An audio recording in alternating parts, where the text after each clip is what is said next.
I went to get Freckles, and this time Angelique was jumping right after me instead of before me.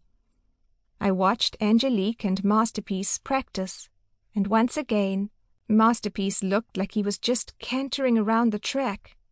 Angelique just sat there looking very smug, and although Masterpiece did toss his head a bit, he didn't seem to make any effort to get over the jumps. He hesitated a little at the blue oxer, but Angelique just touched him with her whip, and he soared over it like he had done in the warm-up arena. "Good luck, Emma!" shouted Christine. "Yeah, good luck," said Fiona. I trotted into the arena and tried my best not to look at number 7. The bell rang, and I squeezed Freckles into a canter and headed for the first jump. He only had one ear pricked now. The other was pointing towards me. So I told him, "Come on, Frecky, we've got to do this. We've got to show Angelique how good you are." He jumped the first fence well and turned easily to number 2. The third fence was a combination, and I felt him hesitate a little bit. But I did what Benedict said and sat back and closed my legs, and he popped over without any trouble at all. But all through numbers 4, 5, and 6, I was thinking about that blue oxer, and I started to push Freckles harder and harder. "Up!" I shouted as he jumped number 6. "Come on, boy, up!" We turned to number 7, and I felt his neck getting really stiff in front of me, and I just knew he was going to stop.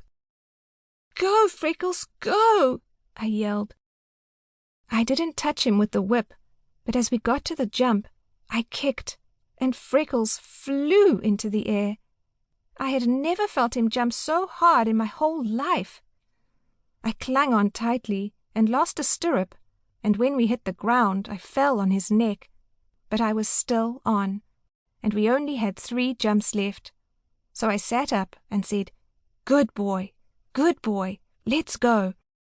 And Freckles finished the course really nicely. When we came out, I was totally breathless, and my arm was a bit sore again from clinging on. "He jumped it! Did you see?" I gasped at Benedict. "It was a clear round. We're through to the jump-off." "You are, but you have to slow him down in the jump-off, Emma," said Benedict, "especially if that blue oxer ends up being part of the jump-off. He's gotten a fright there now." "Okay, I'll remember," I said. I had my fingers crossed so hard that the blue oxer wouldn't be in the jump-off, but when they announced it, it was numbers 3, 5, 7, 9, and 10. I felt super nervous right away. I watched Angelique and Masterpiece go, and their round was so fast. Masterpiece flew around that course. He jumped the blue oxer like it was nothing. Everyone cheered, and the announcer said that they were in the lead now. "Slowly, Emma," said Benedict. "Stop worrying about the time. Just take him slowly. He's had a fright. Be gentle." The bell rang, and I got Freckles into a canter. He jumped number 3 easily, and I cut the turn to number 5 by going inside another jump. We came at it a little bit crooked, but Freckles still jumped. Good boy, I said, rubbing his neck with my knuckles, as we turned to number 7. I knew we were fast, and I knew we were going to beat Angelique. "Come on, boy, let's go!" The blue oxer was looming up to us, and it suddenly looked bigger than ever, and I felt Freckles' rhythm change. I leaned over his mane, closing my legs tightly around him. "Go, boy!" I yelled. Then we got to the jump, and suddenly Freckles was gone.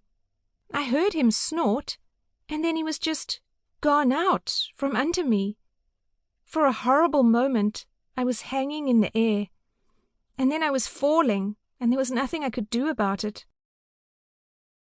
To keep listening to this audiobook, I've left you a link in the description so you can do it, at no cost thanks to Audible's 30-day free trial.